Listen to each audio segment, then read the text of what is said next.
Which city has the most Michelin stars? Paris. Oh. Wait,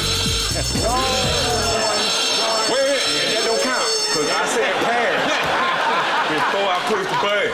So I get a free guess. Hey, I'm black. Don't you try that.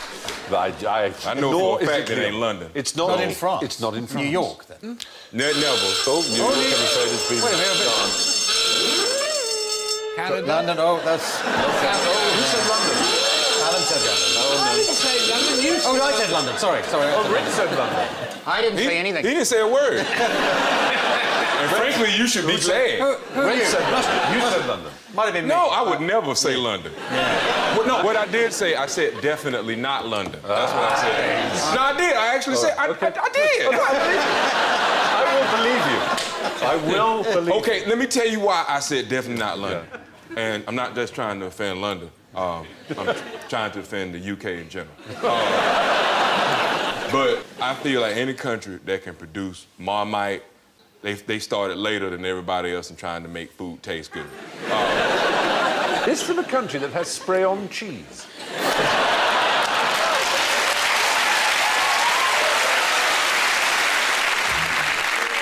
But you're right, it isn't Britain. No, man, you can't cut me off. You got to give me a chance to insult you back. All right, sorry.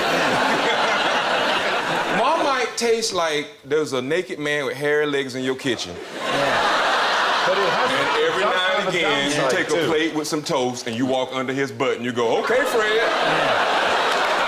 Do what you do best.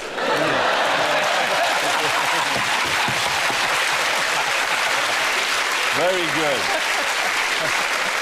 Now, the place that has the most Michelin stars... Germany, Holland, has Tokyo. Tokyo is the right answer. Oh, yeah, man, yeah. I should have thought that. It went straight to #1. It was only put in 2007, and it leapt to 2000 with 150 stars amongst its different restaurants, which is 2 more than London and Paris combined. And I could also point out, too, if you put spray-on cheese on top of Marmite, you still got something that tastes That's all I want to say. In fact, you can take your favorite food, and if you put Marmite on it, it's All right, moving on swiftly. Tokyo has the most Michelin stars, twice as many as Paris and 3 times as many as New York. What did they call that event where a load of tea was unceremoniously dumped into Boston Harbor? Brunch.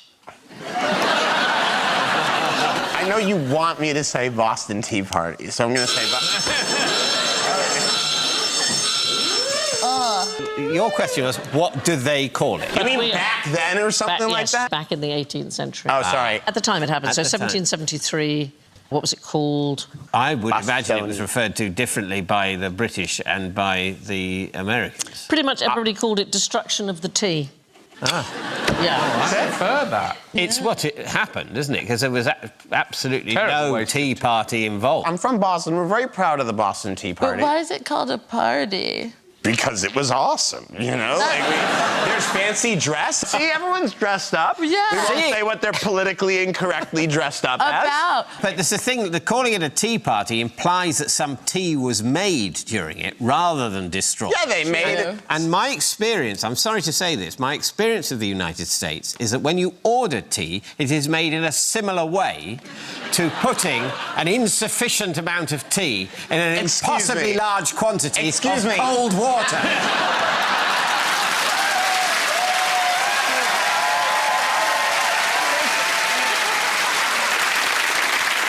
They did actually do the maths on that. So there's a guy called Randall Munro of XKCD. It's a sort of online maths-based comic. And he worked this out. So in order to make a good cup of tea, you need 2 grams of tea per 100 ml of water. And Boston Harbor is half a cubic kilometre. So if you put 44 tons, which is what they did, 44 tons of tea in it, would be weak, bordering on homeopathic. In fact, if you dumped all the tea in the world into Boston Harbor, it would still be weak, and as you quite rightly say, it's cold water, so it'd make terrible tea in the first people place. are ill.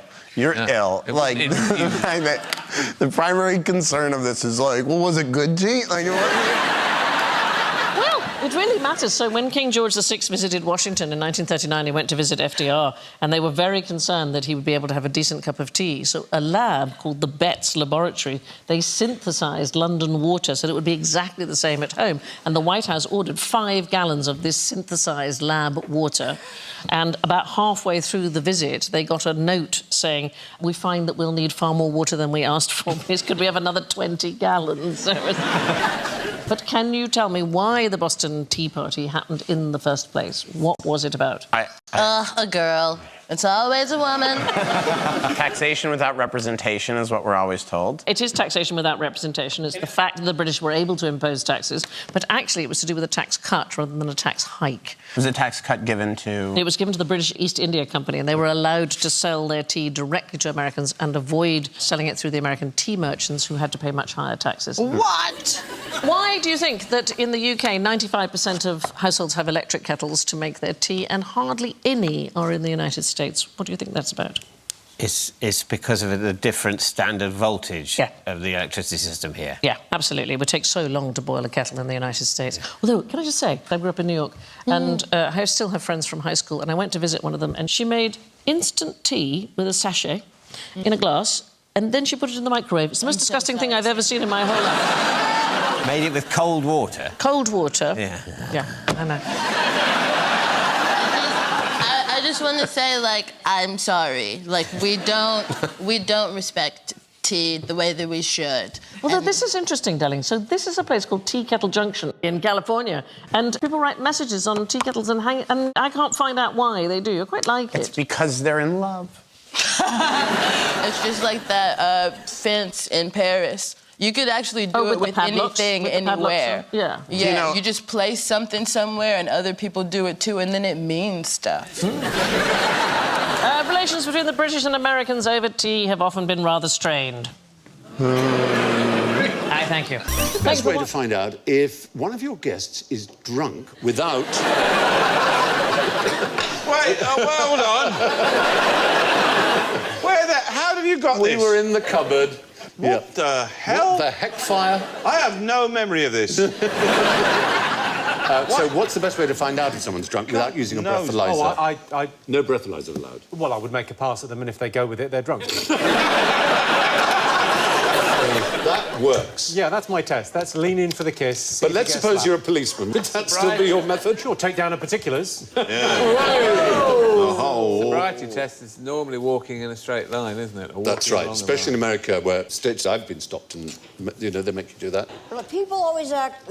People that are acting really normal, hyper-normal, I think they're loaded. Yes, because drunk people announce slightly too perfectly. And talk a to little show too that they're loud. not slurring. Yes. When people are acting normal, they are drunk out of their minds. The British police used to have, and American in some states, had phrases they asked you to repeat, tongue twisters. The Leith police dismisseth us is quite a well-known one. Can you say that? Dismisses us. Can you say that? Leith police dismisses us. The Leith dismisses us. No, the Leith police dismisseth us. The Leith police dismisseth us. I haven't had a drink. I'd be in... You'd be in trouble. Dismisses us. Yeah. You see, that's cheating. You can't do it, Yoda. On a lazy laser razor lies a laser ray eraser. That's not too difficult. On a lazy laser razor lies a lazy ray eraser. Well, why would you say that in any... There's no context where you... There isn't really, is there? A wicked cricket critic, that's what A wicked critic. A wicked cricket critic. Yes. Yeah, a wicked cricket critic. A wicked cricket critic. Yep. Imagine an imaginary menagerie manager managing an imaginary menagerie.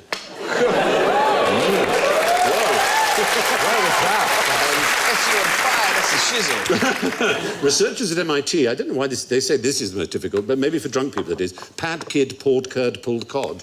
Doesn't seem that difficult. Pad, kid, poured curd, pulled cod. That doesn't seem that The one difficult. I've always thought the most difficult is you imagine a mother watching her son who's remetalling the bottom of a pan. She says, "Are you copper-bottoming 'em, my man?" "No, I'm aluminiuming 'em, mum." Aluminium. Are you copper-bottoming My man? No, I'm aluminiuming. Very good. Are you copper-bottoming 'em, my man? "No, I'm aluminiuming 'em, mum." Okay, I'll do the beat. Alan, do it. I can't do it. Who makes up this stuff? Some teachers. But you'd say aluminum, Mum. Aluminum. I wouldn't say any of it. You're right. You would maybe Unless just I go, was officer, drunk. I am drunk. I know. By the time you got to this one, you just go, you know what, I'll pay the fine. Thank you for The problems faced by explorers, as you can probably imagine, is that of language. Alan and Bill, I would like you two to imagine that you are two of the Pilgrim Fathers who've arrived on the Mayflower in the coast of the United States or America. Right. And I would like Rich and Sean to imagine you are Native Americans who meet them. How, you can use sign language if you like, would you communicate? I would immediately read from the Book of Common Prayer. Hail, savage. Hi, how are you?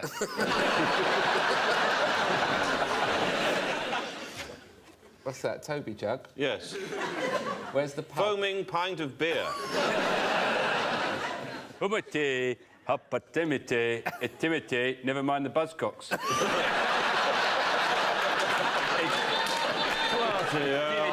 Jonathan Creek.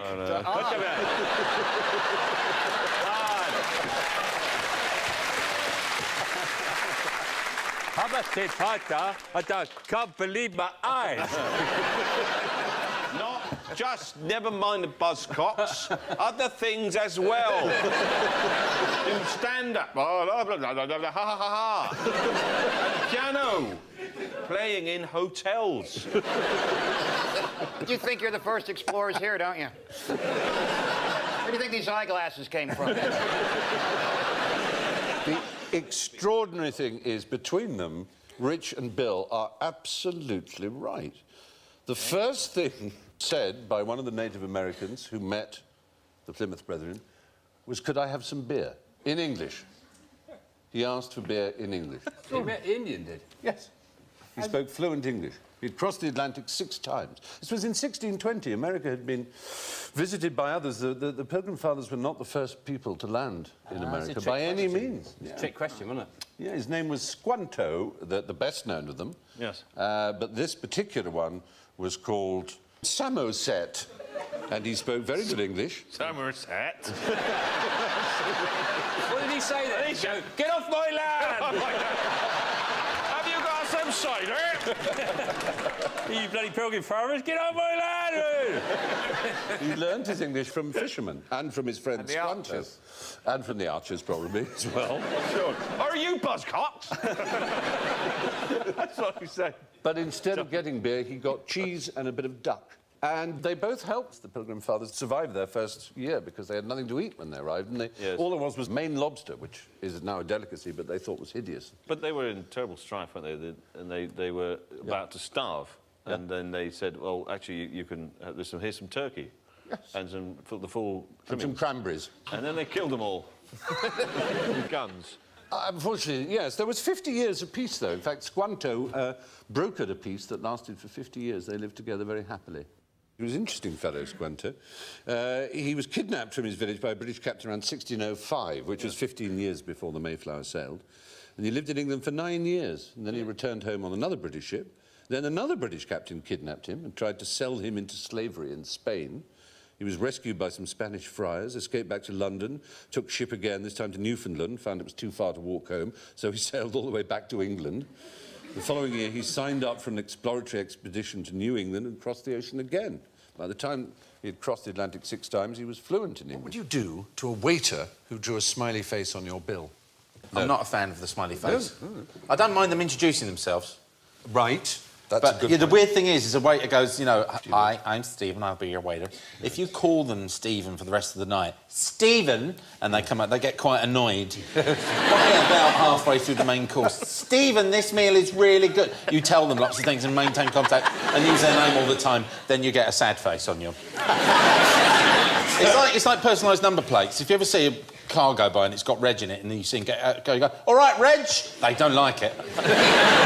Idiots then, aren't they? I have a friend who's a producer on Broadway, and when he's in Joe Allen's, which is an actor's restaurant, and he wants attention at the table, he goes, oh, actor, Very mean.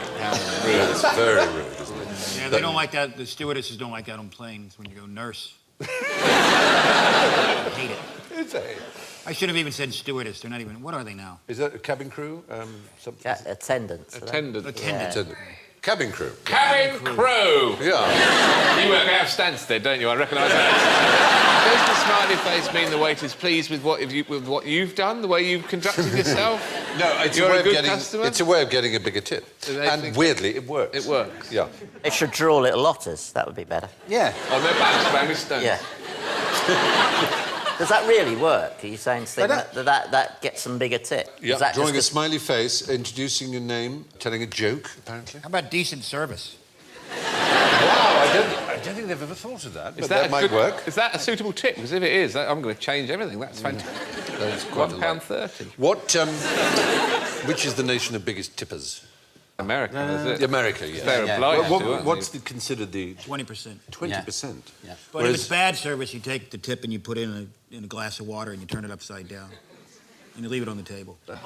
But you still leave it. I mean, if you leave an American restaurant without tipping, the waiter will chase you. Oh, sure. They will run down the street after you and say, "Sir, you didn't tip."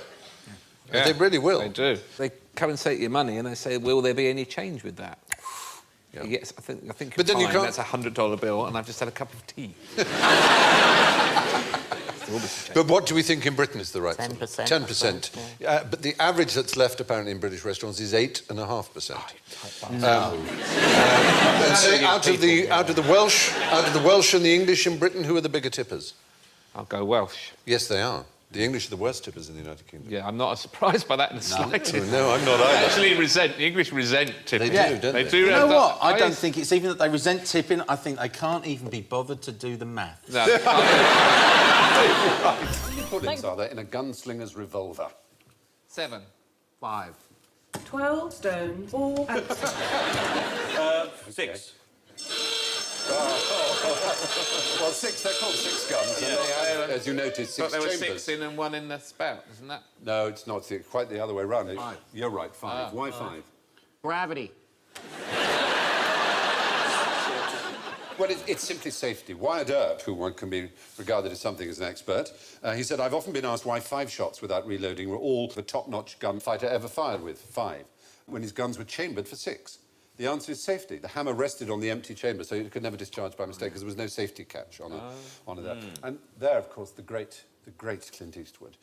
I did a thing in America once, and there was an armourer who's the film guy who gives you the gun and everything and takes it away and keeps you safe and gives you blanks or whatever. And he told me a fact. He'd been doing it since the 30s. He'd been working on westerns. He said only 2 actors he ever worked with, and he worked with them all, didn't blink when they fired a gun. This is actually, oddly enough, a shot of Clint exactly proving he was one of them, because the gun's going off and his eyes are open, as much as they ever were. And he was one. He never blinked. John Wayne blinked, you know, Anthony Quinn, Gary Cooper. Who's the other? Kenneth Williams. Carry On Cowboy. Yes, it goes wide open. The idea of those butch American armourers called Rusty and Randy, or whatever, having heard of Kenneth Williams. It was your own guy, Kenneth goddamn Williams. No, bravest guy I ever It's know. actually Westworld is probably the Western most people would think of. Yul Brynner, yeah. Yul Brynner never blunk. So anyway, the answer is they have 5 bullets, not 6. What do Americans call these? Yes. Pringles. Yes, but what kind of thing are Pringles? They call them chips. Yeah. They're not called chips? They're not called chips. Oh. So Potato chips? No. This is the weirdest thing. Because of the law in the United States, they are required to be called crisps. Because Pringles contain less than 50% potato. Yeah. 42%, in fact. And the rest is oil and water and a top-secret mixture. Oh, you don't like them? No, they're not. They're delicious. Oh, You've got your settings wrong. Yeah. He's right. Delicious. It's finally right. They're so grainy. The texture is ridiculous. You haven't had pizza flavour. Yes. Pizza flavour. The flavours are a bit weird. Who are the people that require any flavours? Original ones are delicious. Yes. People should be happy with that. You just Have you seen Oreos recently? Oreos is an innovator like you can't believe. Yes, I tell you where I've seen Oreos recently. I've seen all broken up in dairy milk because of the merger or takeover of Cadbury's by Kraft, and now you've got these horrible mashups of different... We're going to end up with cheese slices in whole nut. An Oreo bit has got no business in any dairy milk.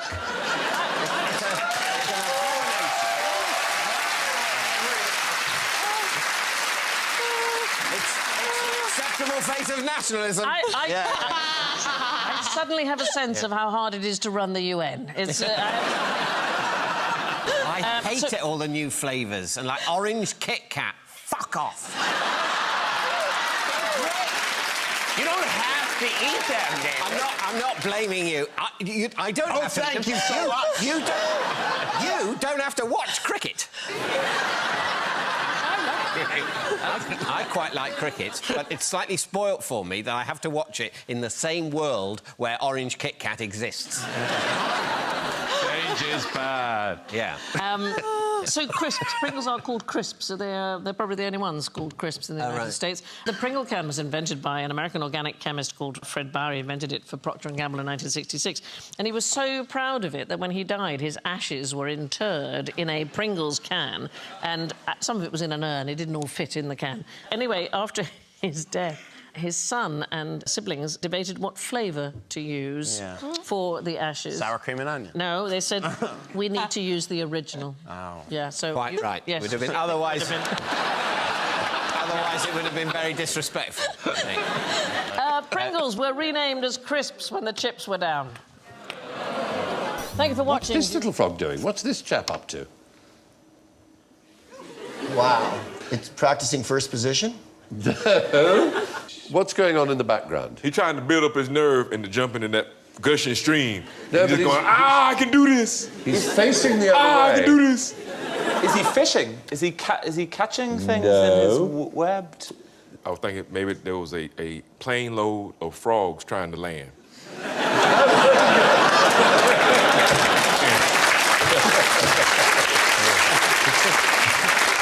Well, you know, air traffic controller frog. Air traffic controller frog. What is it about the background? Running water, water stream... what does that create? If you've got a waterfall behind you, how do you communicate with your neighbour? How do you shout? It's sign language. Yes. No. Semaphore. Really? It's the semaphore frog, because it lives by waterfalls and cataracts, and so little won't get heard. So that's how it communicates. Basically, it's saying to other males, this is my territory, keep away, or it's saying to girls, here I am. It is a wonderful sight. It solved the problem of the fact that it can't vocalise because it lives in a noisy environment. There are other ways of attracting mates which are unusual. Yes? The internet. If only you'd said what you often call the internet. What do you sometimes call it? The interweb. Yes. Web spiders. Spiders, yes. Spiders make webs to catch prey so they can survive and thrive. But there's a particular breed of spider. They ejaculate into a pad of webbing and transfer the sperm-laden pad to their palps, which are like their antennae, and then they wave them around to attract the food. I've got some sperm here. I've got some sperm for you. Oh, God. I used to do that to my ex-girlfriend because... Why am I not surprised by the word X in there? Yeah, I mean, she just wanted to have a baby so bad. It was just real easy to get her excited like that. I got some sperm, and she'd come running, and I'd be like, I'm just kidding. You'll probably eat well out of it. Yeah. Exactly. She's the better for it. I mean, in fact, I take pride in believing that I helped her prepare and for the next what you're saving on triple-ply tissues. There you are. In some weird English way, I feel dealt with. Paleontology. We're going to place a tray of finds. There they are, you've got them. And I would like you to identify the fossil. So now you can use any part of your body except your hands. Thank you. So, how might you identify any of them? They told me I wouldn't need my glasses. OK, do you want to borrow mine? Here. Yes. There you go, sweetie. Well, these are all pebbles from a standard British B-row. Okay. So Phil is heading in the right direction. Can I put it in my mouth? No, you can't. Wait, let's... Now, Terry... Can I put it in my mouth?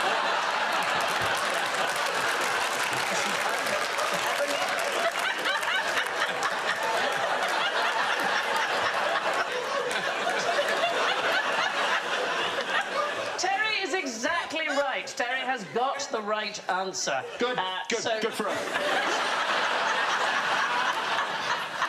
So they've got various ways of distinguishing fossils from plain old rocks, but one of the ways you do it is to lick them. Oh, Jesus. I'm gonna just pay no attention. I'm gonna lick this long one. That's actually a British sweet. That's yeah. You don't. Yeah. Okay. I really want to touch it. No. That's the ringtone I want. It's hot in here. It's hot. It's hot in here, Sandy. So first of all, you can tell by looking, and you can tell a bit by the texture. But if all else fails, you can identify the fossils by licking them.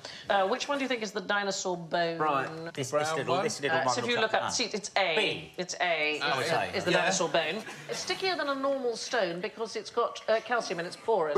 Which ones did you lick? It's stickier. Just the one in the middle. Not good. You just licked the one in the middle. Yeah. OK, good. OK, what I...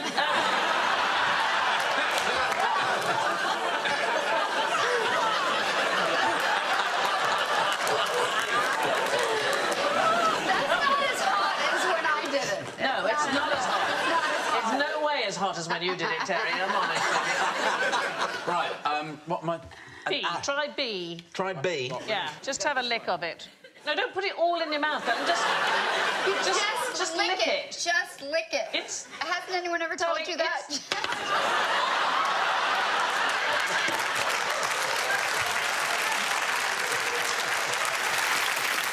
It's dinosaur poo. What is it? What's the correct word for dinosaur poo, or any poo? Delicious. Fossilized? It's a coprolite. Yeah. OK. So it would stick to the tongue. You don't necessarily have to touch them with your hands. There is a place in the United States called Big Bone Lick. It's in Kentucky. Have you been there? I've never been to Big Bone Lick. Oh, well. That's so weird. It's on the top of my list now, though.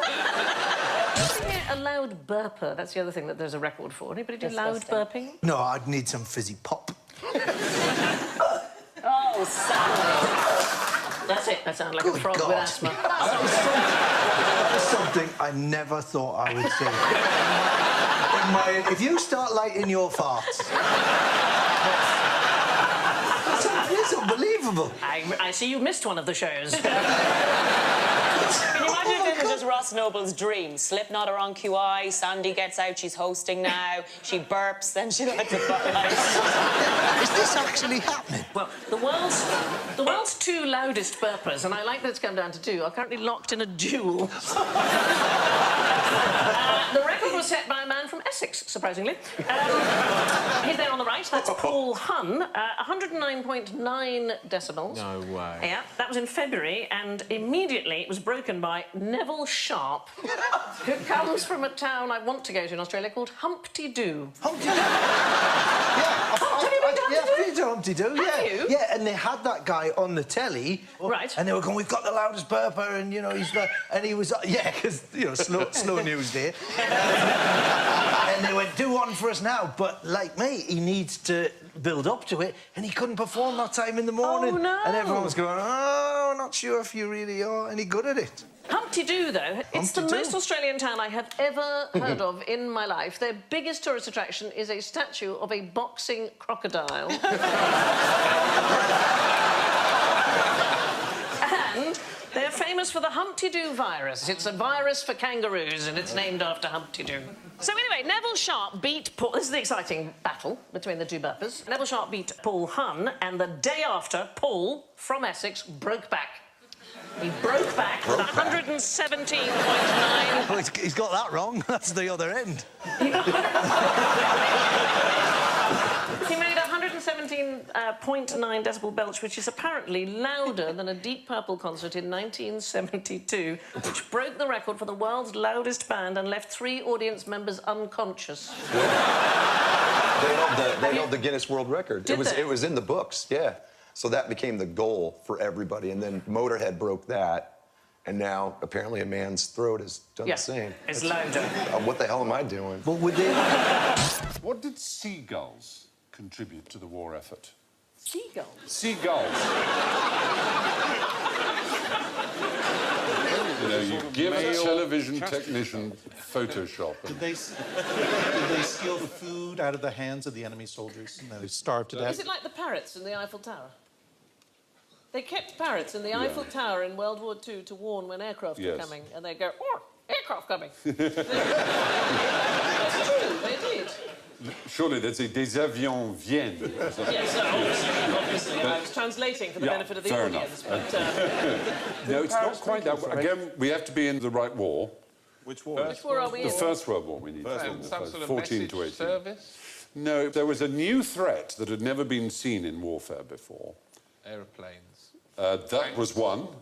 In another medium? Submarines. Submarines, yes. And what is a seagull with a submarine? Well, let's try and put it all together, shall we? Now, one of the problems with the submarine is you can't see it. There was no sonar, of course, in the First World War. So how do you know where they are? When they surface. Well, if they surface, you can see them. But before they surface, another thing that a submarine does is pop up a periscope. So if you could train a seagull to flock towards periscopes by putting food all over the periscopes on your own submarine so that whenever it saw a periscope, it was associated with food and flocked to it, then whenever there was a submarine with its periscope up, the seagulls would flock towards it, and you'd be on your ship, and you go, there must be a submarine over there because the seagulls are... Did they train every seagull in the world to do this?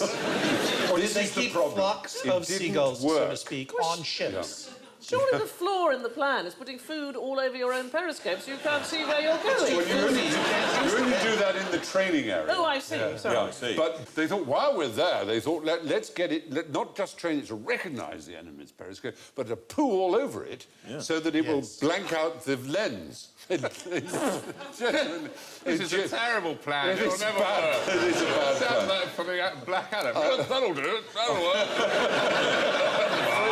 It was a grand plan. Did not work, I'm afraid. But partly because the gulls couldn't distinguish between enemy... Stupid creatures. Well, they couldn't distinguish between enemy submarines and home submarines. But more importantly, when I said seagull, I was making an ornithological mistake. Albatross. No, they're not seagulls. They're just... Terns? Gulls. They're just gulls. Gulls. They're not seabirds, gulls. They're land birds. They don't go far out to sea at all. They live on the edge of the land, admittedly, in cliffs and things, but they... You know, do they have webbed feet? So they don't go that far out. So if you're looking for a submarine... Is this upsetting your worldview? If you're looking for a submarine... Seagulls! If you're looking for a submarine in the middle of the Atlantic, the bird's going to say, I'm not going that far. Yes, I'm not... Yeah. basically, that's the problem. It just doesn't go that far out. So, yes, during the First World War, seagulls were trained to search out German submarines and then crap on their periscopes. What does the S on Superman's chest stand for? Love that noise. Whoa. Super.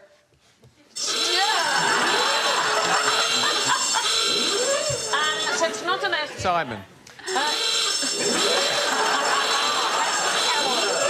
And they type that fast. So in the 2013 film, Lois Lane actually asks I don't know why I'm telling you. Yeah, I don't either, but... She actually asks Superman what the S stands for, and it's not an S, it's a Kryptonian symbol of hope. It just looks like an S by coincidence, apparently. I should have known that. You should have known that. Yes. What is... OK, let's try one you should know. Superman's real name is, of course... Jor-El. Oh, it's Kal-El. Oh, Kal-El. Right, you're Yes. right. Jor-El's the dad? Yeah. Look at me. I'm the least Superman knowledgeable person How on this many panel. how many episodes did you play Lois Lane? Clearly not enough. I guess it was 4 years times 22, so was that 88, something like that? Yeah. Just look at this picture of you. Can I just say that picture of you was, at the time on the internet, the most downloaded image in the world. Yeah, it was only because that was like the beginning of the internet. No, doesn't she look amazing? Look at that picture, absolutely fantastic. So why did you reveal it straight away? You should have had us sitting here for 20 minutes and it going... Editing it now. You've got to dial up AOL Dial up, first. right. But Lois is not Superman's only love interest. So before... Lana Lang. Right. Same initials, he could keep the tattoo, which I quite like. Very good. Because the best bit in the story is his disguise, isn't it? He only has glasses on, and then he takes them off. Which, of course, is really why I know nothing, because if I was fooled by glasses on, glasses off... Wait, take your glasses off. Oh, my God, where did Sandy go? Yeah, that's it. Somebody bring back Sandy. She's running the whole thing. Oh, thank God you're back. Oh, we were really lost there. Superman's S stands for hope. Let's start with the noisy question. I want to hear the loudest thing anyone's ever shouted. It's got to be something at their kids. OK, yes, in fact, you're in the right... Shut the fuck up! So if you could do that in a more BBC Two way...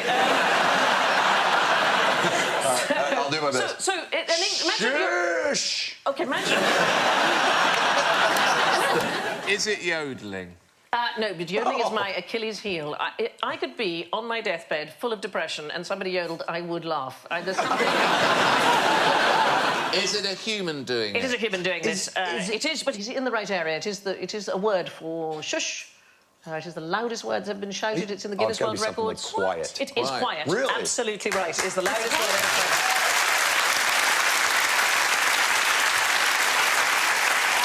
Here's a photo of it being done. Well, this is her. This is her. She's a Belfast primary school teacher.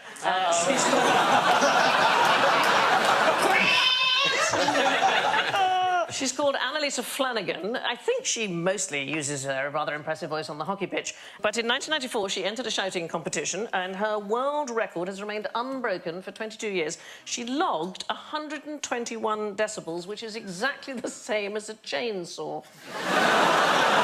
That's quite loud, by the way. Like our shows top out at like 109, and those are quite loud. So 121 is stupid. She's... Slipknot, that's a good team. Do not make me get louder than Slipknot. But it is good to know that if you're at a Slipknot gig and there's a Northern Irish primary school teacher, turn it down, lads! She's 32 times as loud as a vacuum cleaner, which is sort of a weird thing to know about yourself. And she can shout twice as loud as the human pain threshold. Oh, my God. Is anybody here a loud burper? That's the other thing that there's a record for. Anybody do loud burping? No, I'd need some fizzy pop. Oh, Sandy. That's it. That sounds like a frog with asthma. That's something I never thought I would say. If you start lighting your farts... It's unbelievable. I see you missed one of the shows. Can you imagine if this was just Ross Noble's dream? Slipknot are on QI, Sandy gets out, she's hosting now, she burps, then she lets it out. Is this actually happening? Well, the world's two loudest burpers, and I like that it's come down to two, are currently locked in a duel. The record was set by a man from Essex, surprisingly. He's there on the right. That's Paul Hunn. 109.9 decibels. No way. Yeah, that was in February, and immediately it was broken by Neville Sharp, who comes from a town I want to go to in Australia called Humpty Doo. What's with purple? Ah. It's like orange, nothing does. Oh, dear, oh, dear, oh, dear. Oh, dear. No, there are two words in the English language that rhyme with purple. 2. Burple. I won't say everyday words, but there are 2 words now. I'm afraid you have to lose 10 points there. That's okay. I'll tell you the answer. Lurple. Tent. You won't get there. If you go through all the sounds known to man, you will get there. Maple circle. Maple circle doesn't count. Circle. Durple, furple, gurple, herple. Durple, curple, lurple, murple, nurple. Do you know what you're doing on national television? Mrs. Davis's little boy has grown up to go nurple, purple, Rurple, surple. They're not common words, but... If you had a swimming pool and you covered it in fur, it'd be a fur pool. Fur pool. It would. I'll tell you the answer. It's herple is one word. I think I said herple. You did.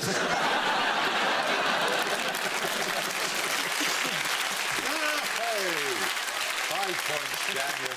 5 points, but 5 points taken away if you also mentioned any other sound. To herple is to hobble along with one leg dragging behind the other, halfway between a walk and a crawl. The other word, of course, you could have had was curple. I think you'll find out.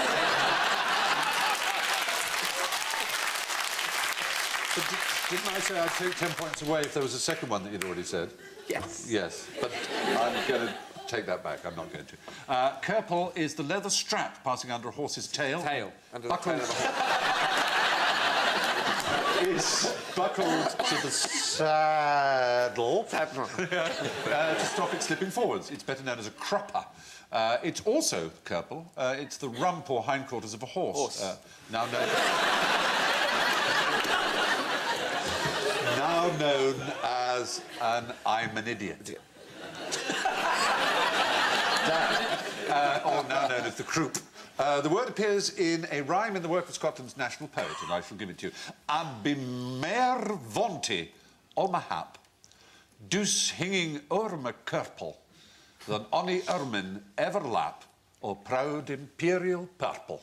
What was the most disastrous haircut ever? Yes. Some examples for you there. I've got 2 answers and I get the screen going up there. One is my last haircut. No, or Samson's haircut. Samson's haircut done... No, Samson's haircut's a very good answer, actually. That's me. Yeah. Yes. You've just noticed. Well, you must remember posing for these, or has this been... I remember the one in the middle. The other 2, I have no memory. I know for a fact that in 1928, the New England Tool and Die Manufacturing Company was looking for a new screw that wouldn't slip out of the notch. Yeah. And a man named Phillips worked for him, who had one of the most disastrous haircuts ever. It was parted in 4 That would be an example of a disastrous haircut that went good. This one, well, I mean, of course, there are many candidates, and Samson is one, but do you know anything about Louis VII of France? There he is on the left. We're talking about the 13th century.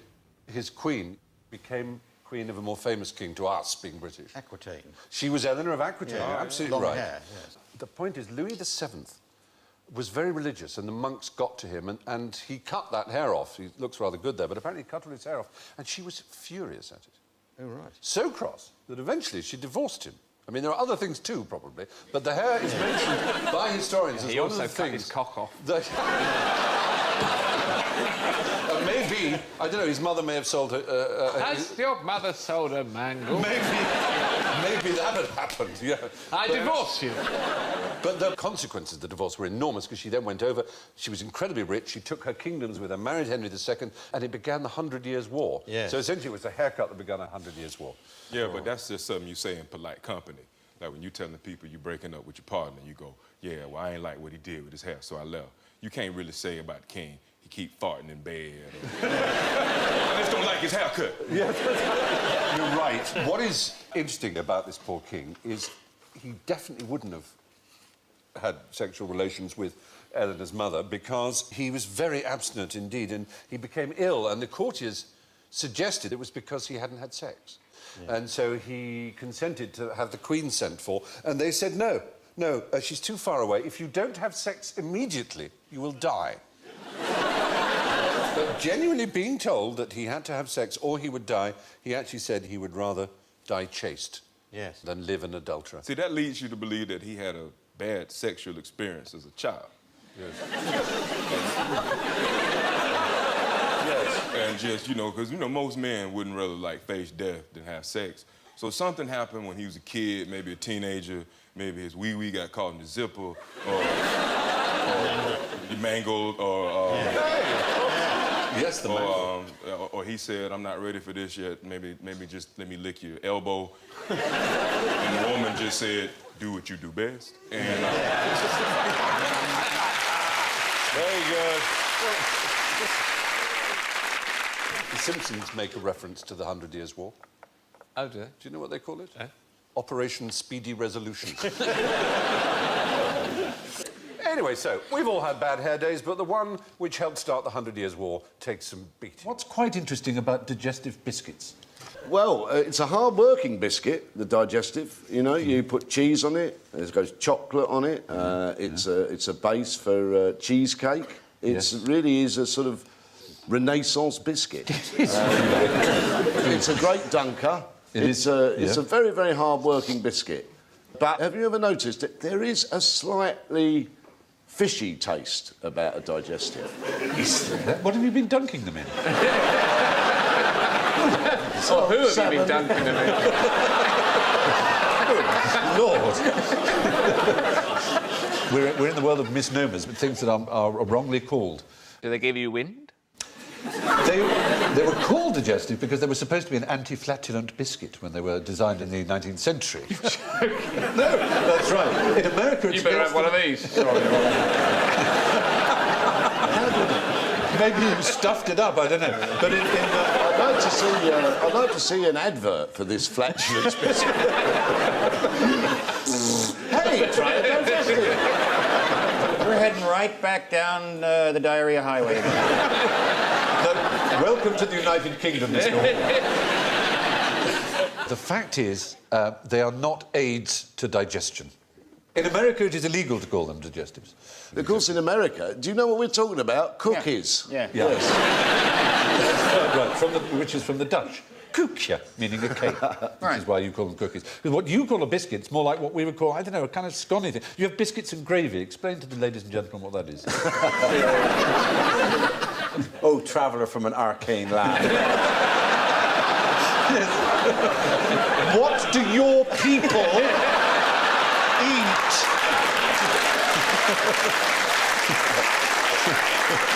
Everything. Well, biscuits, biscuits is made from self-rising flour, and then they just slop gravy over it, and it just takes up room on the plate. Right. Now, is it a breakfasty thing or a lunchy thing? Or? It depends on what trailer park you live in. Sometimes it's 3 meals a day. Fair enough. Well, 450 digestive biscuits are baked every second in the United Kingdom. Really? Yeah. They are truly the mule of biscuits. They certainly are. The least imaginative present that you could think of. Yes, well, it's got to be the gift voucher, hasn't it? Yes. The gift voucher is, I mean, it's heroically bad. It's walking into a shop and going, yeah, I've got some money here. Could I exchange this for... This works everywhere. Could it just work in this one shop? But could it just be for a limited time period with some terms and conditions, but worth the same amount? Could I make this universally acceptable thing useless? Well, without wishing to insult your country, it is the #1 present that women want in America is a gift card. Are you ashamed of your people? I'm humiliated for Americans everywhere. So who invented the gift card? Because it is a terrible idea. If you try and sell it to someone as an idea going, well, look, take the money... It isn't terrible. It's $30 billion a year in America. $30 billion industry. And how much of that is actually spent? Because I've got some Woolies vouchers at home. I'll tell you.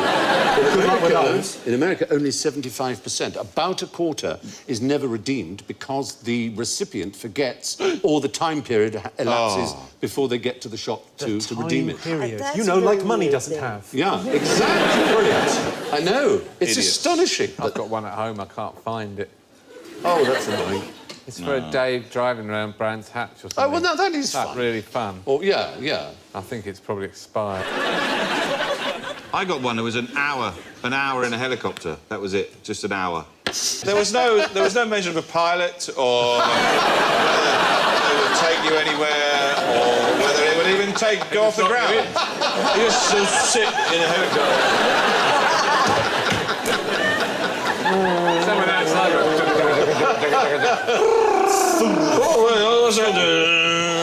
Ouch! Come on, let's get on. I never redeemed it. It was a shame. What were the first gift certificates? Book tokens. Book tokens, right answer. And they were in 1932 by a man called Raymond, who was a publisher, who was rather disappointed to see one Christmas, when he saw all these presents amongst his friends and family, only 3 were books. And he realised the reason was that people were not confident about giving books because they couldn't be sure that the recipient would like that book. So he thought, why not just give them something that is good for any book they like, which is what a gift book token is. So there we are, that's them. In which country is the very highest peak of the Alps? Isn't Mont Blanc the tallest? Okay. So where is that? Where is it, Matt? Italy, I think. Multiple. It's on the border. It is exactly on the border. The French-Italian border, in fact, passes directly over Mont Blanc's peak. But the very highest peak of the Alps is not up there. Mont It's Blanc. neither in France nor in Italy. Switzerland? I'm going to go for Switzerland, OK? I want you to think unlikely, and I want you to think, you know, like a flat Is it place. that the Alps go much further? No, it's in the Netherlands. Really? Wow. There was a Swiss geologist called Horace Benedict de Saussure, born in 1740. He led the very first expedition up Mont Blanc. When he got to the top, he took the top as a souvenir. It is now in the Tylers Museum in Haarlem, in the Netherlands. I'm going to guess it's not quite that big. No. I'm going to guess that's... And it's not floating in a museum.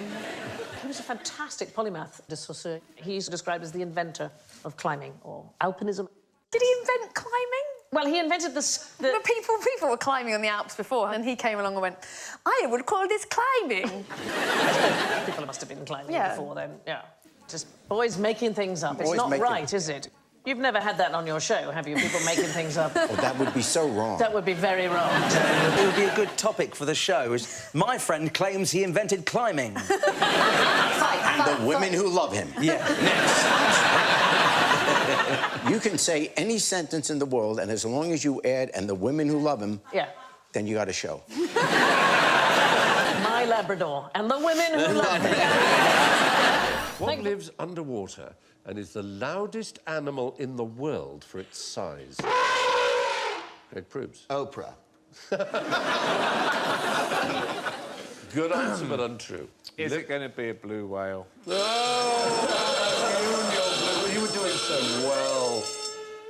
No, it's the largest in relation to its size. The noise it makes is quite astounding. When I tell you that its size is 2 millimetres, and it creates a sound of over 99 decibels, which is like a freight train passing by. It's an incredibly loud noise, and it's a little lake creature, actually. Do you know those things that almost seem to walk on water? Do you remember what they're called? Our Lord.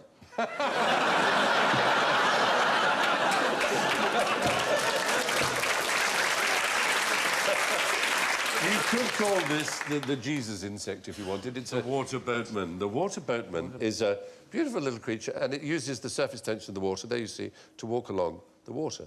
That's a pond skater, of course. So unlike a blue whale in almost every respect. The noise it gives out is like a passing freight train. We have a theory how they produce it, and we'd like you to try out our theory. They use their penises against their tummies. Peni. Peni, if you like, penises, if you wanted to speak in English. But by all means, peni, if you like. They rub their penises on their tummy and somehow create a noise of 99.2 decibels. But that's As I just a say- theory, though, right? Yep. Because I put my penis against my belly, it don't make no noise. You really whack it, though, if you... Steady. It depends on if I have to get up in a hurry. Like if I got And imagine that it's a penis, all right? You pass that to Greg. You know, imagining is not helping, but all right. Obviously, there's yours, Alan. No. You can have a normal one. Now, this is quite complicated, but you should have a little bowl of rosin as in the kind of stuff that ballet dancers use to keep their shoes from sliding on the stage and string players use for their bows. Ordinary rosin. Oh, very good. Listen to that noise. Keep doing that. You're rubbing, you're trying to... It gets surprisingly loud, doesn't it? Oh, God, yes! I don't seem to be attracting any boatmen or women. Not getting 99 decibel. There, you see that? This is still louder, though.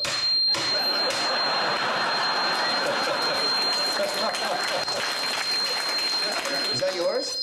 But isn't that surprising? Wow.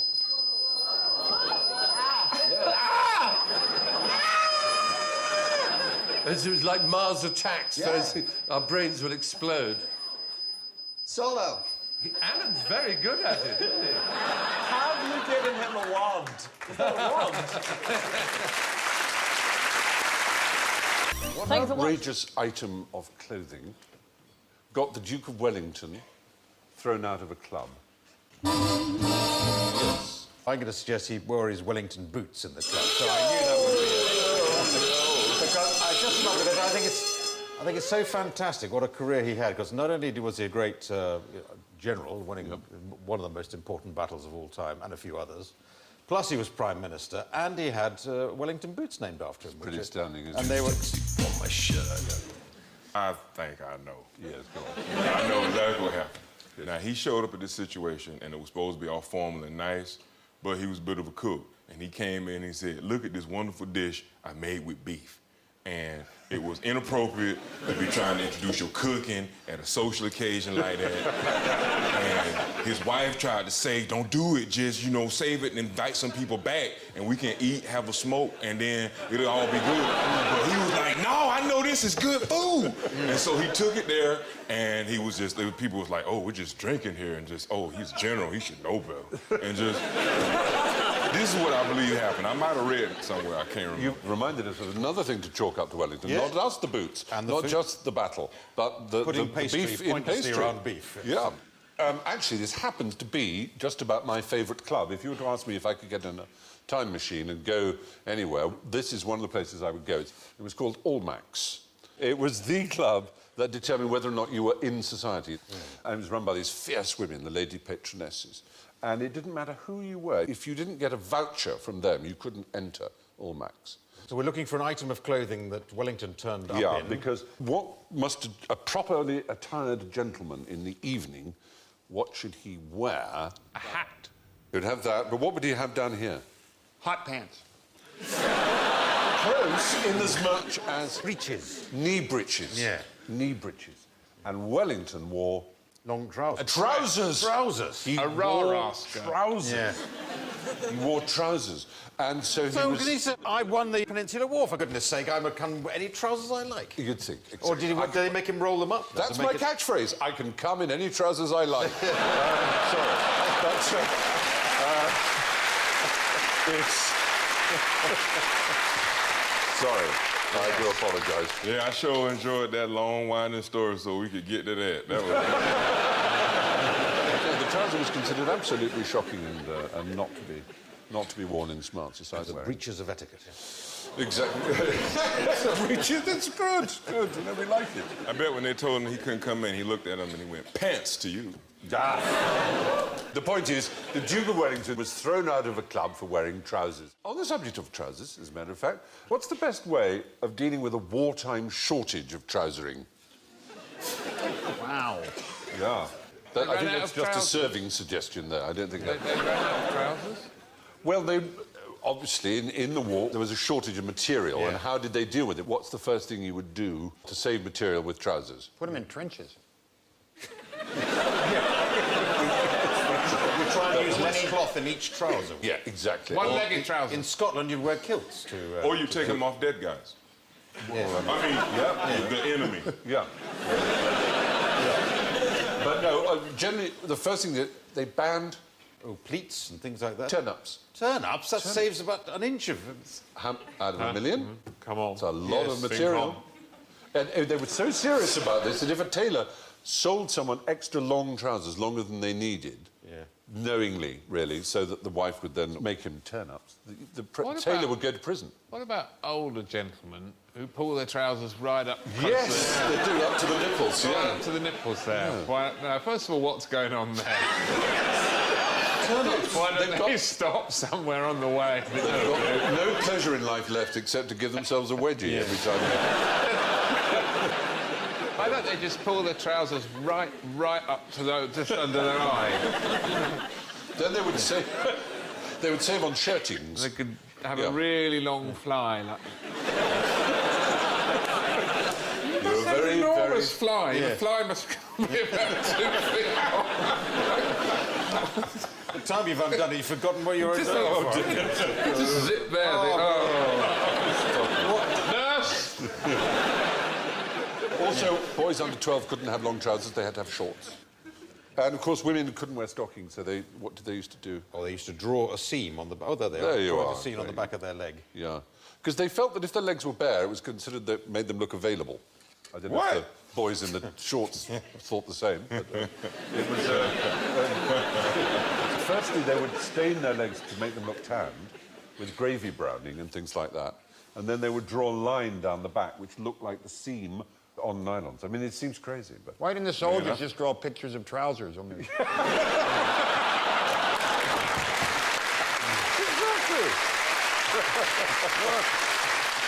I'm in pinstripes. In some countries, like Bulgaria, they shake for yes and nod for no. So we're going to try a little experiment. I'm going to ask you a series of quick-fire questions with yes or no answers, all right? You have to answer immediately, but whatever answer you give with your voice, you have to give the opposite with your head. Oh. OK? And I'll ping my pinger if you get it wrong. Does everybody understand? You pinging your pinger? No, I'm just asking. Yes, I do understand. Yes. Just Yes. trying to catch you out, that's Yes. all. OK, Damn it. all right, ready. John, was the first James Bond film the one about the Doctor? Yes. That's right. Is it right? Yes. What was the name of the Doctor? No.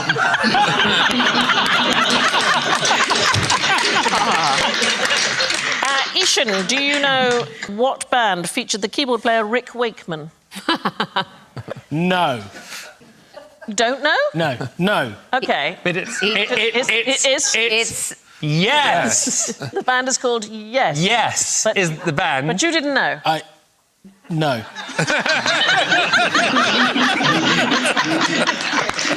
This would be a great drinking game. It's very weird. Victoria, do you know what it means when you nod? Do you know what it means when you nod? Yes, I know what it means. Or, yes, I know what it means. Alan, have you stopped kicking the dog? Yes, I never kick the dog. Yeah, it's quite complicated. It's quite weird. Yes. Nobody knows why the Bulgarians do it the other way around. So there's a folk tale that they were forced to change their religion by invaders, and so they pretended no meant yes when they were interrogated about their faith. It's a bit like crossing your fingers when you tell a lie. I did a movie in Bulgarian. I was diving in the movie, and that was part of the reason I also got the movie, because I'm a registered diver. They said I had to go in this big tank, and I was given a small canister with oxygen in it. I would breathe, put the oxygen away, then escape from the tank. But I went down and I said to the guy, "Is it unlocked?" And he went, "Yes." I'm like, "I'm not going down." And he's like, "Is it locked?" "Yes, it is." What was the film, darling? Oh, you don't want to know. No, I really want to see it. It's called Shark Attack 3 Megalodon. Oh, my. All I'll say is it bought me my first place. Thank you for watching. I have some things for you. What can you do with these? I'm going to hand those out to you there. These look like the smear test things. Have you seen one of these before? I have, yeah. It's for erectile dysfunction, isn't it? For ducks. Place the balls and the...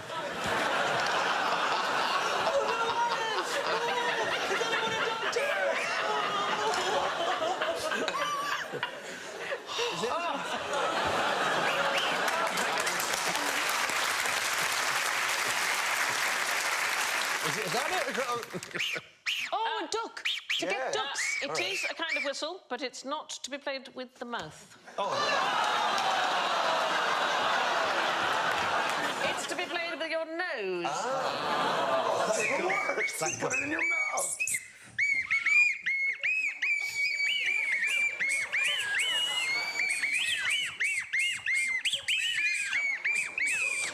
Now, here's the thing.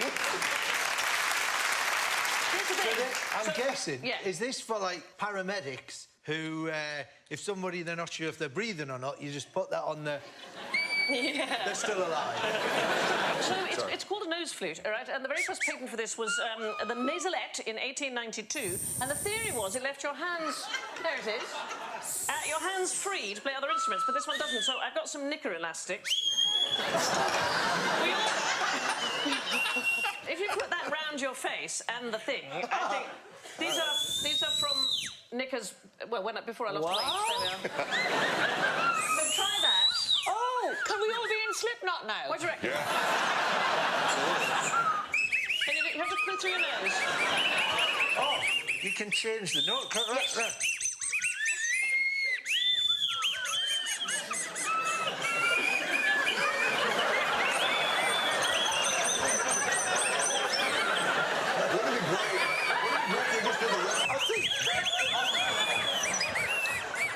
It's possible the nose flutes were a mistake.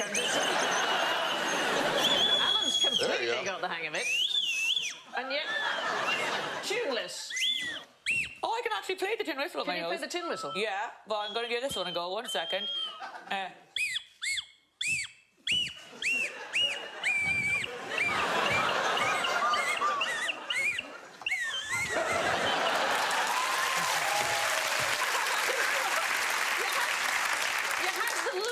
Of a woman trying to unwrap a toffee with her bottom. Yeah, don't give them back. I really have to clean my nose now.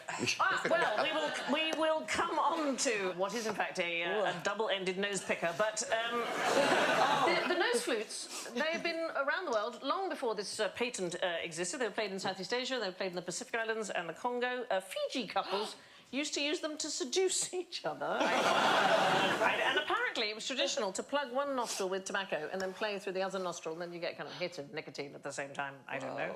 There's a fantastic photograph in a 1909 copy of Tatler, which is a man in India playing the nose flute and the bagpipes simultaneously. It was described by one musicologist as a peak of woodwind virtuosity. Here's a question that everybody is gagging to know the answer to. What noise does a frog on helium make? On helium? Yes. Oh, I love you, Miss Piggy.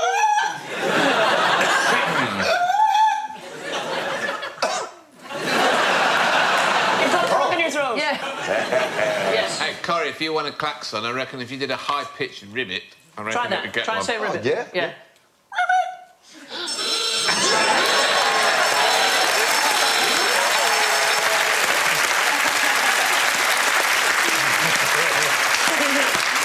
I might need a tissue. It's rare you see so much pleasure at failure. It's It's so good. I reckon nobody knows, because as soon as you fill them with helium, and then oof, and they're off. You can just see it going... 1993, scientists made 3 different species of frog inhale helium, because clearly party's not gone that well, nobody's turned up.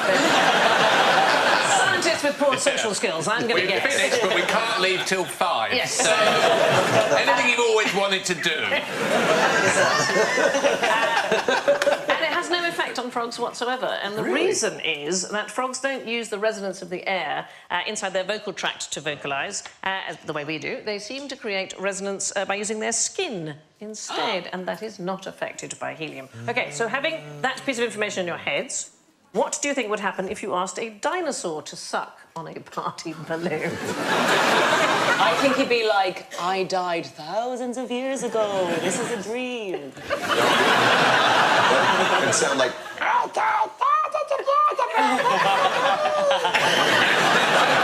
Well, Actually, Corey, you would be right, because you obviously can't try it out on dinosaurs. So, 2015, the same experiment was tried on a Chinese alligator, which was as close as they could get by Austrian scientists. And it turns out, pumping helium into the tank of a Chinese alligator affects her voice as it does ours. So let's have a listen to the before and then straight away the after with the helium. So it's lower. To make it lower. Well, the thing is, it just changes the timbre. What helium doesn't do is people think it makes your voice higher, and it doesn't. Every voice, as you will know, is a mix of frequencies. So all it does is it causes some of those frequencies in humans, the higher ones, to be amplified, so we can just hear them more. But it doesn't actually make the voice any higher. Apparently, because it's true of alligators, it must be true of dinosaurs because of the alligator being a That would be a really bad, like, next Jurassic Park, like the third one. Yeah. Thank you for what we know of Herod's wife. In other words, what was the name of Herod's wife? Yes. Mrs. Herod.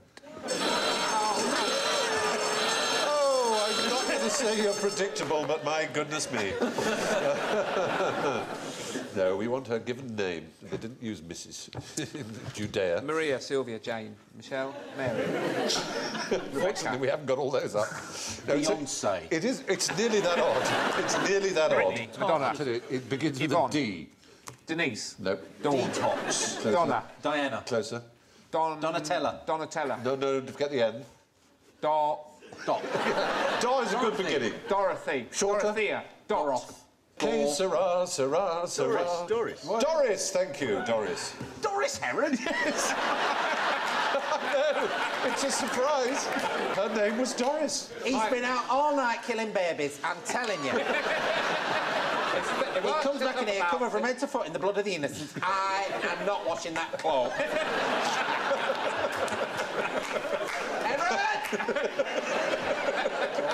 Good. A lot of mileage to be had out of poor Herod's wife. She was indeed called Doris. Doris. It's a Greek name.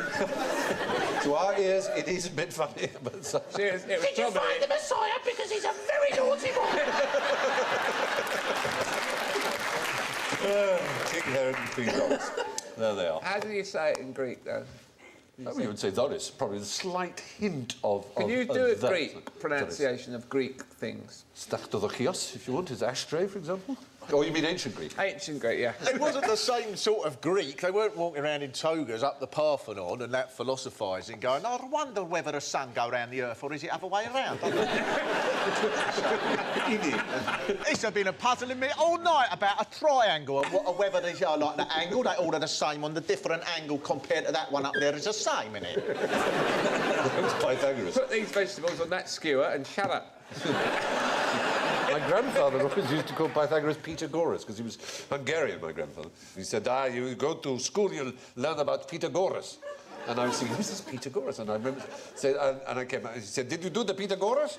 I said, no, we've not done any Pythagoras. He said, you ask your mathematics teacher, he must do the Pythagoras. And I said, are we going to do Pythagoras? He goes, shut up, Fry. Pythagoras, and years later I discovered he meant Pythagoras. He used to pronounce pineapple upside down cake, Piniople opshide dovne tsoka. I just wanted to move on because my mom's name is Doris. Oh, here you are. It is. After, or named for, as you say in America, named for Doris Day? No. It was given to her by the president of Madagascar. First question, where will the lion sleep tonight? Is this going to be a trip where they don't sleep in the night? Where they don't sleep in the jungle? You're right. Man, I am nailing this game. Because, of course, there is a famous song in the jungle, the lion sleeps tonight, a Wimberway. By Tight Fit. But by all kinds of people, actually. Mainly Tight Fit. But what you managed to avoid was falling into the trap that lions sleep in the jungle, because where do lions live? Office buildings. I was going to say Luton. I don't know why. Oh, don't they live in, like, the veldt or something like that? Or? The savannah. It's dry. It's certainly not jungle. You wouldn't get a lion there. And also, quite rightly, one of you said they don't sleep at night. Actually, they do sleep a bit at night, but most of their waking hours are at night. They sleep a hell of a lot, because they're cats. And what do cats do? Sleep in the jungle or forest. They do a lot of sleeping. That's what I was going to say. Yeah. They basically let big animals spend 23 hours a day eating grass, and then they kill them and eat them and get all that nutrient that lasts them for a week. So instead of eating vegetables, you eat something that does eat vegetables. Exactly right. That's true. I feel better about my diet now. Yeah, about that. But the song, The Lion Sleeps Tonight, was the most popular song ever to come out of Africa. It was written by a man called Solomon Linda. He and the Evening Birds, as the band were called, recorded a song called Mbube, which is the Zulu word for lion. And they chanted, Mbube uyui mbumbe, lion, you're a lion. And he was paid the princely sum of £1. No more than that. In 1949, Pete Seeger gave it to the Weavers. They made a huge hit out of it. And then it just carried on being a hit, and all kinds of people like Tight Fit. Tight Fit. But more importantly, perhaps... Well, better than Loose Fit for a band, I suppose. Yeah, Disney, in 1994, incorporated it into... The Lion King. In The Lion King. Now, it's estimated that if Solomon I'll get Linda... points. I'll get points for that. Will you? Yeah. For knowing The Lion King? Yeah. If Solomon Linda had been paid standard composer royalties, he would have earned, just from the Broadway version... £2. Just from the Broadway version alone... £3. $5 million. Ah! Just in 5 years. That's just 5 years ago. I got a question now. Yeah. The pound that he earned, who paid him that? Was it somebody British? No, someone South African, I fear. So what were them people doing with y'all money? It's a good and fair question. It's not the first time that musicians, artists, composers have been exploited, but it is a pretty extreme example of it. Just from the song being used in The Lion King, the musical on Broadway, yes, just he'd have made $5 million. Yes, that shows you how much Elton John makes. That's what I was going to say. Yeah. Elton John and Tim Rice is always grinning. Yeah, exactly. There's a lot of money in musicals. It is staggering, isn't it? But fortunately, there was some good that came out of it, because a South African journalist called Rian Milan brought the case to international notice, and Solomon Linda's family sued and came to a settlement. So the heirs of Solomon Linda have at least benefited from it, which is a good story. That's good. That's Isn't good. it? Nice to see that, you know, natives wasn't exploited again. So that's a good story there. If I would tell that And story yet we too. opened by saying that the whole thing was predicated on a black lie. Yeah. Lions do not sleep in the jungle. The lion sleeps tonight. Doesn't sleep at night, doesn't sleep in the jungle. It's lucky to get £1 for it, if you ask me. Thank you for best cure for nostalgia. Is it actually living in the actual past and staying there? And then you don't need nostalgia because you're still living in it. But wouldn't you be nostalgic for the 100 years before? Yeah, would there not be a period? There's always going to be a period behind. Oh, yeah. Like even the Dark Ages. Do you get nostalgic, Jerry? Yeah. Smell. Yeah. If you smell something, it brings back a memory. Straight away, isn't it? Cigarettes in pubs. Yeah. Do you miss them? Yeah. Yeah. Smell affects your memory part more than sight or touch or anything. It instantly affects your memory. My wife, when she smells beer on me, she knows where I've been. Other things you were nostalgic for, Alan? I'm not a nostalgic person, no. But that's probably good. I think the future is going to be great. The past, whatever. I'm nostalgic for when Alan used to be nostalgic. It was a lovely time. Those were the days. Well, in the 18th and 19th century, it was seen as a deadly disease to be nostalgic. It was known as Schweizkrankheit, or Swiss illness, because Swiss soldiers were apparently particularly prone to it. And in the American Civil War, more than 5,000 men were diagnosed with nostalgia, and 74 allegedly died from it. In fact, the Unionist army was forbidden from playing Home Sweet Home in case it brought on an attack. The past makes you upset. I found, and when I wrote my book, this is not a plug, it's out of print, no one bought it. But it was part memoir. That meant a lot of going back through childhood memories, and it's not pleasant, it's not nice. It's much better to look forward. It hasn't happened yet. You can invent it. There's the only one thing I would like to have is my grandmother's trifle. Oh, was it particularly good? Oh, it was so good. She died in 1974. And it went with her. No you one knew how tried to to make recreate it. I it? don't even know how she did it. No one knows. Grannies everywhere, write down all your recipes so that we can continue to have Funny enough, them. I just bought a book for my kids for all the things that I've learnt from previous generations, and I'm starting to write the recipes down. I do think it's important. I think that's a good idea. Yeah. Sorry, if you've just tuned in, this evening's episode was a tribute to Carrie, Jerry, Sandy and Alan, who all very sadly died of nostalgia.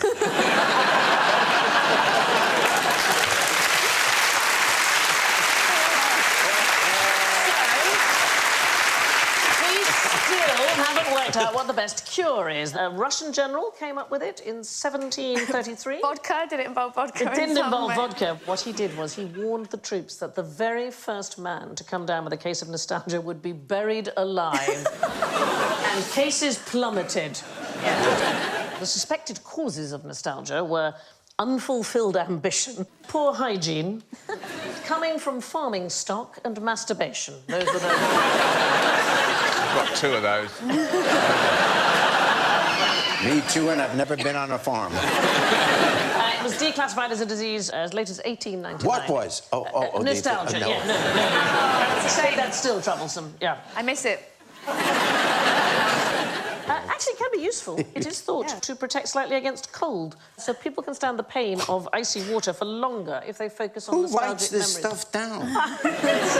So you mean if you're trapped in a freezer by a gangland criminal, you just say to someone, do you remember when we weren't trapped in this freezer? You're going to make it? No, I think you have to think about Grandma Davis's trifle, I think you have to. I see what you mean, yeah. Thank you. For me to thank Carrie, Jimmy, Bill and... Oh, wait a second. There's one little boy here who still hadn't had a present. But here's Santa! Hello, Santa. So, Santa, what have you got for Alan? Have a feel in Santa's sack, Alan. What can you... Have a feel. What can you... What's in there? Ping pong balls. Ping pong balls. Now, I know a very exciting thing you can do with ping pong balls, but it's quite loud and quite dangerous. So, can you all put your ear defenders on? Right. So, Look Jimmy, at Carrie's ear defenders. Carrie's ear defenders are very special. Oh, you don't know, but you got me through some very difficult years. I only said that when you had the ear defenders on. You go in the safe place, Jimmy, Carrie, and Bill. And ear defenders on in the audience, if you would. Good luck. Oh, well done. Bye. Alan, you and I are going to the extremely dangerous place. I mean, kind of suicidal. So put the goggles on before the... Yeah, all right. And I've got gloves, which you don't need to have. Right, OK, so here we have the ping pong balls. We're going to pour in liquid nitrogen, which is 196 degrees minus, that is. Really, really cold. We're pouring it into this bottle. And it's fine in the bottle, but if you put it in really hot water, obviously this is gas, which is in liquid form. And when it heats, it'll go back to gas. But there's so much of it, it'll expand and expand and expand, and the bottle will explode really rather violently. So if you put it in, there's hot water in there. We're going to add these ping pong balls. And the moment the bottle goes in, Alan, pop in all of them. That's it. And I'll pop in all of mine. And then we've got about 5 seconds. Well, let's go. Oh, gosh.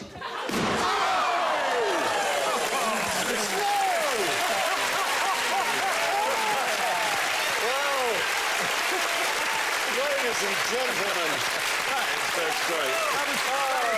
That was genuinely like all our Christmases came at once. Ding dong, merrily on high, and a very happy Christmas to you all! Why would you want a falcon's nose with you on a plane? Is it because it holds exactly 150 millilitres? Has this got something to do with they've got vents, haven't they? They've got those things on to stop them bursting, isn't it? Well, not really so much bursting as being aerodynamic. Well, it's no, really... It's like they almost like a tunnel in their beak, which is it funnels the air. OK, it is out. about funneling. Yes. What it is that airplanes used to have a particular problem when they reached a certain speed, so the air in front of them struck a sort of wall of resistance, and it causes the engine to choke. Now, you might expect the Falcon to have a similar problem because it can reach speeds of up to 200 miles an hour. Which is unbelievable, isn't it? 90 metres per second. I know that because it's on top trumps. Yeah. Ah, well, there. Got a 4-year-old been playing a lot of top trumps. But it can still breathe because it has a cone-shaped structure within each nostril that directs the air into their air passages. And so engineers studied... I love this. They studied this, and they made a rather similar device, a metallic cone, which now goes in the opening of jet engines, and it allows air to enter the engines even when travelling at supersonic speeds. It's phenomenal. Is it bad, though, when a falcon's like, wah, wah, there's one of my friends, and then flies into the rotor, and then the plane... It's bad for the falcon, certainly. Because that's bird strike. That's a big problem with hitting the edges. And the other one is frog strike from the Helium frogs. Straight through. People don't think enough about that, I think.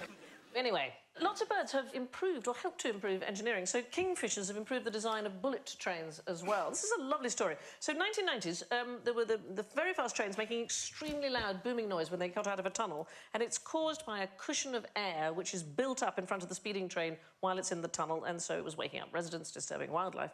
And there was an engineer working on the problem, and he saw a kingfisher dive into the water one day. And he noticed there was almost no splash whatsoever, and that is because of that lovely, beautiful, long, pointy beak, and he applied the same logic to the trains, and they now have long, pointy noses, and it stops the air cushion building up in front of the tunnels, and it makes them more aerodynamic, and so 15% more energy efficient. Isn't that lovely? That every time you look at one of those, you can imagine a kingfisher. Do you think they're going to start killing all the birds they don't need anymore? Because we've learned enough. We've got it. The engines are working, the train is making no sound. Kill the birds!